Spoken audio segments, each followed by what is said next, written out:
Welcome to episode 3 of the very last podcast. I'm Sweet Pete. This week, I've got a crazy story to tell you, and it involves a guy who used to live right next door from me. That was until he died. But first, you may notice there's no visuals with this broadcast. I'm doing the next series of stories in audio only. With that said, I will be posting stuff in the comments section on my YouTube channel to add to the stories I've written for you. Stories like the one I care to share with you today. This may change as time goes by and as I get accustomed with the setup here in our brand new studio. But for now, I'm going to storytell the old-fashioned way. And I've got a great one for you tonight. This is episode 4, A Death Next Door. My building needs some new paint. It's a high 4-story corner building just off Hollywood Boulevard here in Hollywood. My building has 15 units per floor and is a 4-story building. So 15 times 4 floors, we're sitting at 60 units total. They range from studio, 1-bedroom, and 2-bedroom apartments.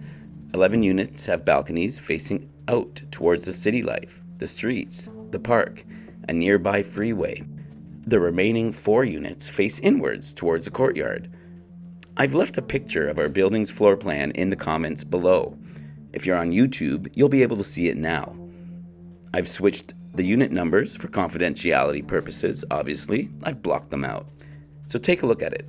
Pretend you're here with me as I get into what sort of day I was waking up to just a few weeks away. You see, I'm situated here on the first floor. 3 floors residential above me, 3 floors of parking down below. Now, what happened on our floor was incredibly random and definitely out of nowhere. Just a strange occurrence I felt like sharing. It happened right here just over 2 months ago. It was the end of January, a day I will never forget. I've never lived beside someone who had suddenly died. My neighbor of 2 years is now dead. This is how I found out about it. I was there the moment his body was discovered. My landlord was there. The LAPD was there as well. The only thing I can't do on this broadcast is tell you how he died. You see, this story isn't fully complete. It's only a few weeks old, so you may want to hit that alert button. Or, better yet, add this podcast to your favorites, because as soon as I get more information, you'll be the first to find out right here on the very last podcast.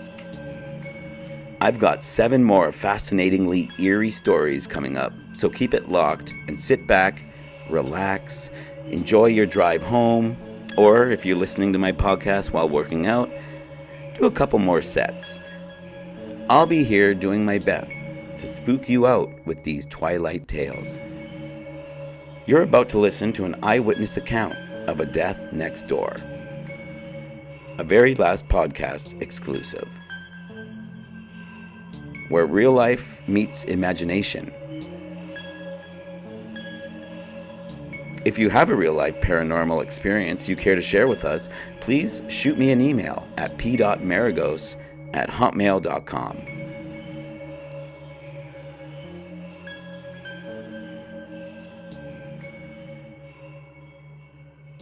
I've been pulling some long hours at one of West Hollywood's newest and exciting clubs as of late. 8945 Santa Monica Boulevard, right in the heart of WeHo.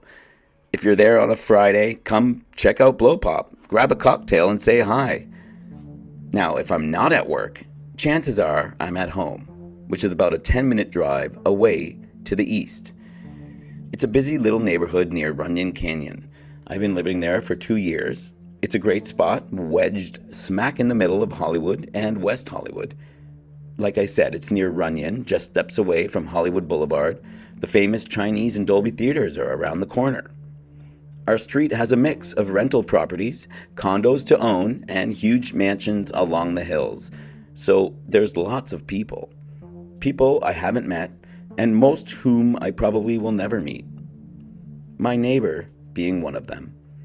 I mean, I've seen him in the hallways a few times, but I haven't fully met the guy.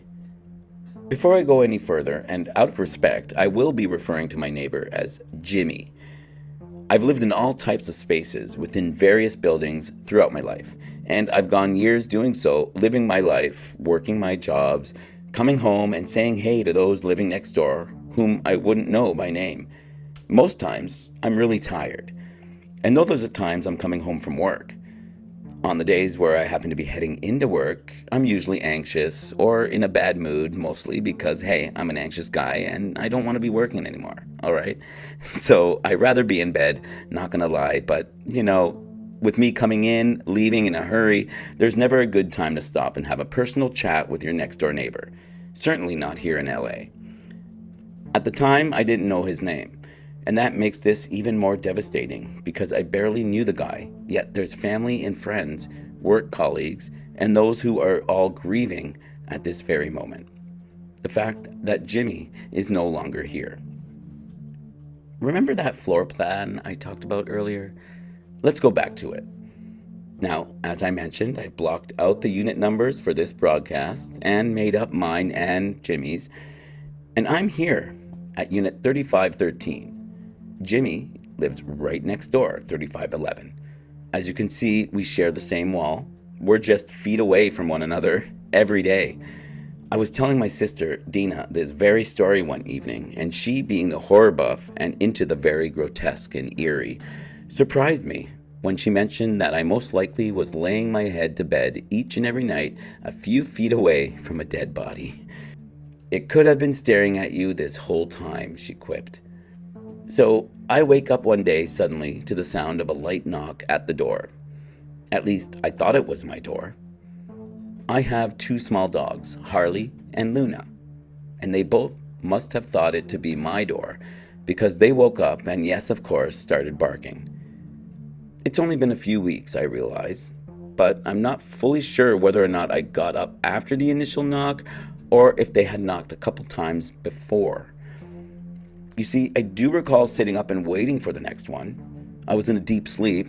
It was 2 p.m, granted, but hey, I work in nightlife. 2 p.m. is my 4 a.m. to those who work in daytime. So here I am in the middle of a deep sleep thinking, who knocks on the door in the middle of the afternoon? Not gonna lie, I was kind of pissed. Sure enough, it happened. Another door knock. This time the knock was followed by a male's voice. Los Angeles Police Department, hello, are you home? Okay, now that got my attention.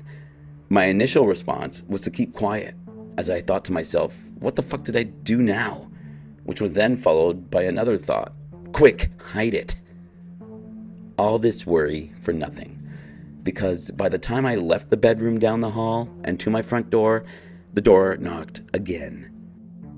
LAPD, we are here to speak with you. Make yourself known if you are home. Okay, now this definitely was not my door. And that's a phrase you don't hear all that often in a lifetime. I mean, it's obviously known to me or to anyone out there who happens to be true crime fans, But to hear it right outside your door, it just hit different. It felt like I was watching a true crime movie, but in this case, I was actually living one. Now, at this point, I was at my front door. I leaned my sleepy face up against the door, trying to focus my eye tiredly through the peephole. I saw nothing. Great. I woke up to knocking. I've got barking dogs at my toes. The cops are just steps away, literally in my hallway. But first and foremost, I need my sleep. So I had enough. I opened my front door. Nothing. Not a sound to be heard. I didn't see anything. But I did notice our hallway light that hangs right outside my door. That was dimming and fading in and out, almost like it was about to die.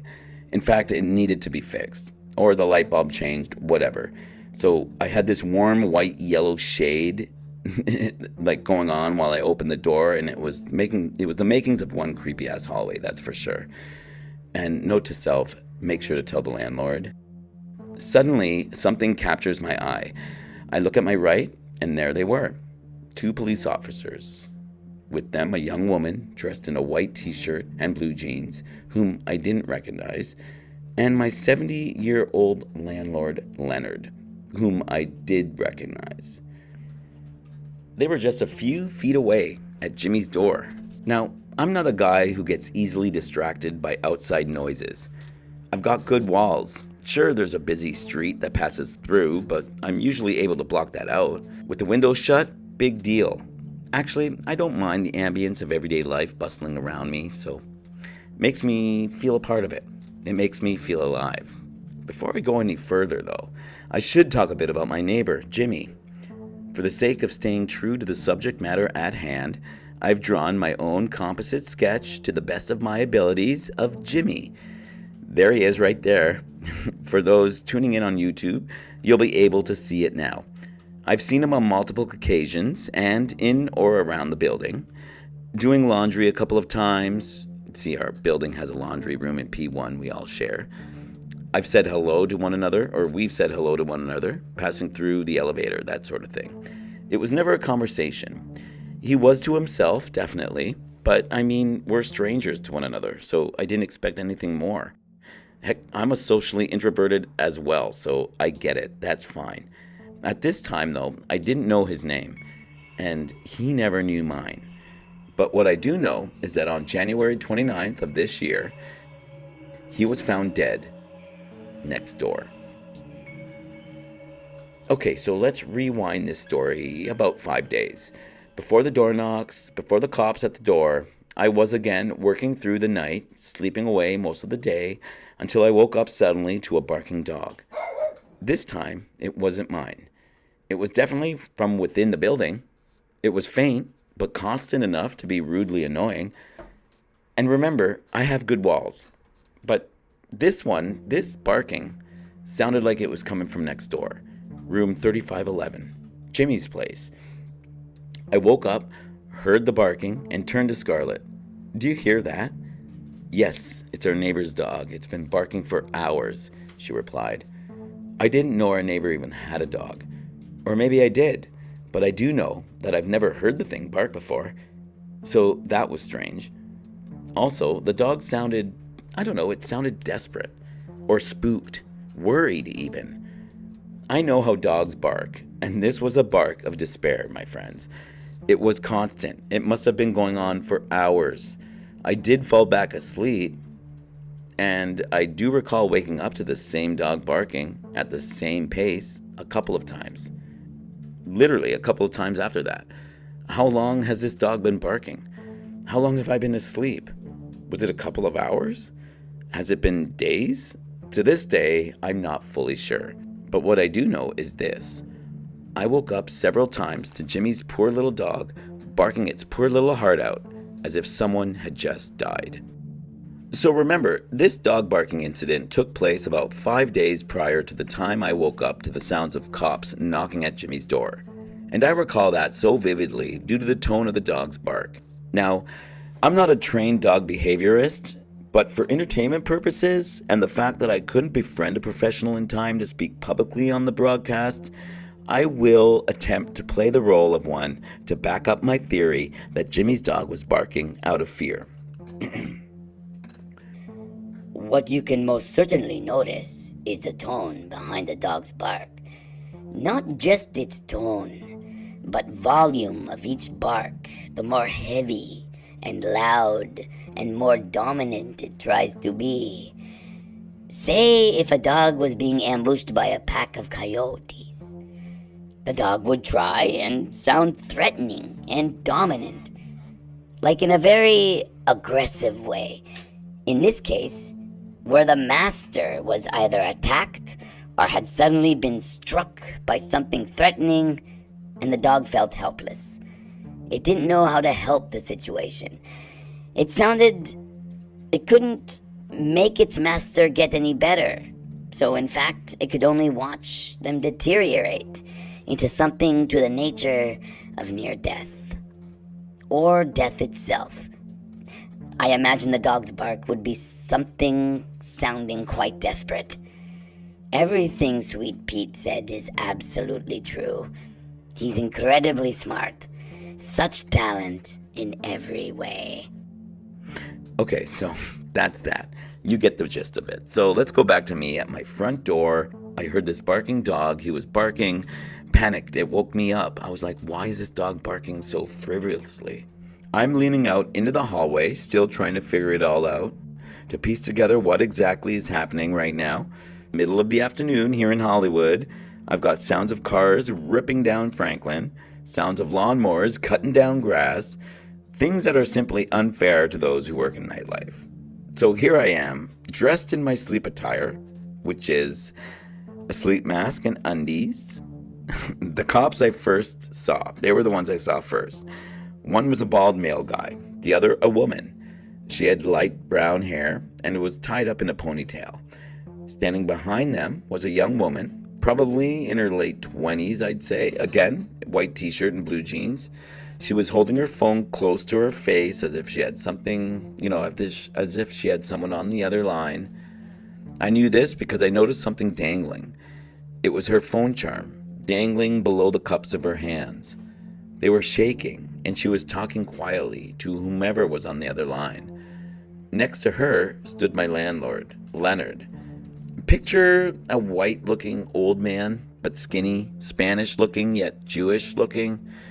Kind of acts Russian, but never smiles. That's Leonard. If I have time, I started drawing a composite sketch of him just for shits and giggles. So if I did have time and I did finish it, I'll put him up on the YouTube. You can check him out. That's kind of what he looks like, but not really. But very gray, obviously, inside and out. That's Leonard. Long story short, he's kind of cranky, but in a harmless way. He's an important guy I really should speak to because it was his initial reaction a few seconds after he opened the door that made my stomach turn over itself. One day I may flat out just ask Leonard about what happened next door. When I do, I'll let you know what he says. Then came another knock, one last effort. And hold up for a second. I grew up watching shows like CSI, so I'm starting to put together the pieces, Police do courtesy calls all the time, at least on television. I see it. If a friend or a family member were to call the police and request a courtesy check on a person's home, a brother who missed a family birthday, a coworker who didn't show up for an important work day, anything that's out of the ordinary of a person's habits. Now that must have been the case with Jimmy, because this young girl I saw standing behind the two officers was in quite a panic. I knew right away this girl was likely a family member or a close friend. She most likely hadn't heard from him for a while. He might have missed an important date or an important deadline. Or maybe she received a mysterious text from him. Something that concerned her over his well-being. And the fact that my landlord was there could mean she notified him prior to her being here, and with police nonetheless. A few seconds did pass after the last door knock, the last call in for Jimmy to answer the door, and to no avail. The cops signaled over to Leonard, who had the keys, and so they proceeded in opening the door. Now, what I noticed first at this point was the reaction of the young woman behind the officers, and it wasn't good. She immediately threw her hands over her face and screamed. It was a real deep one, too. It filled the hallway with terror.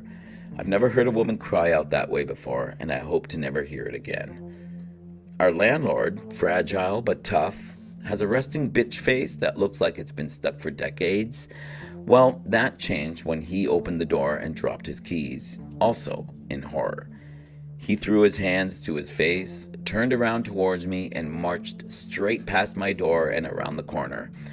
Oh yeah, he was also chanting, "Oh my God, oh my God, oh my God." At this exact point, I then shut my door. It felt a little too much. I felt as though I was intruding on something extremely personal, and so I shut the door and, weirdly enough, crawled back into bed and fell asleep. I'm writing my final draft to this very story about 9 weeks after Jimmy was found dead, and trust me, it still feels weird. Just a few feet away sits an empty apartment. It's been fully cleaned out. I've seen people in and out of Jimmy's apartment since. Family and friends moving out his stuff, His elegant gold wreath that used to hang outside his door peephole has since been removed, as if his time has come and gone. The other day, I heard Leonard and a few contractors in there drilling holes and hammering in a new kitchen, so the place will be up on the market shortly for those looking. I'm almost positive a discount could be negotiated, so side note, if you're looking for a place and want a better deal and care to live beside me, shoot me a message. In the meantime, I've been telling some of my closest friends about what happened here, one being an entertainer who also works in nightlife. He lives directly across from Jimmy and was also home at the time the LAPD did their courtesy check. He told me one evening that he was smelling some type of stench each time he'd leave for work the past few days leading up to Jimmy's discovery. Now, I have this condition from COVID. I like to refer to it as long-term COVID.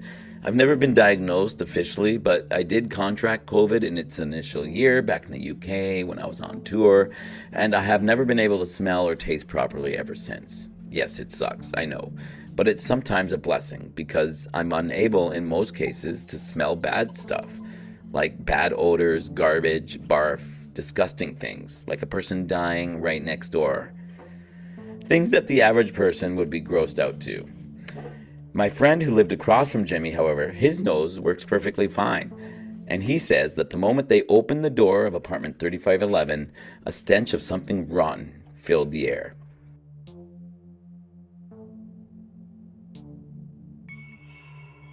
You're listening to a Very Last Podcast exclusive, Episode 3, A Death Next Door. From this story on, you'll be hearing me, Sweet Pete, tell you stories about stuff that has happened to me personally. I'll also be sharing other people's stories. Stories that we all can relate to. The ones we've lived through. The ones we may have forgotten. Stories from our childhood. Stories we might be too afraid to tell. Stories where our imagination runs wild.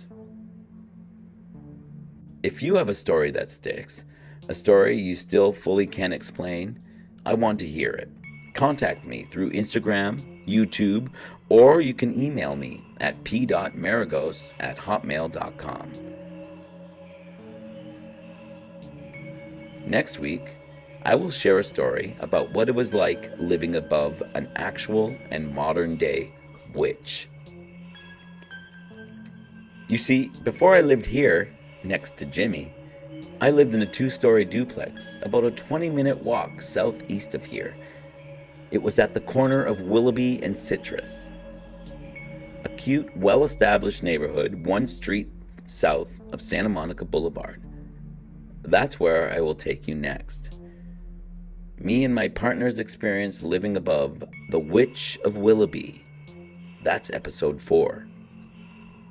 As for Jimmy, in apartment 3511 right next door, he was found deceased. How long had he been dead next door to me is unknown. Is it possible that his dead eyes were staring at me through my bedroom wall the whole time, like how my sister joked, possibly? I want to find out more about what happened to Jimmy. Within the next few weeks, I will try and get that information to you. I might flat out ask Leonard what happened next door. What happened to Jimmy? What scared you that day that made you walk away in fear? And can you fix that creepy light outside my doorway? I've since spoke several times about this episode with Scarlett. It's become our sober joke between me and my friends, and to those who live in the building, like the neighbor who lived across from Jimmy. I've also told this story to my sister, Dina, who immediately canceled out suicide. Typically, she seemed to tell me with quite confidence, one who commits suicide would habitually want to be sure their pets were taken care of before they did their deed, so to speak.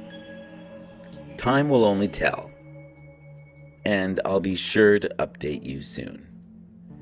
In the meantime, sleep tight, and when all else fails, pretend it isn't there.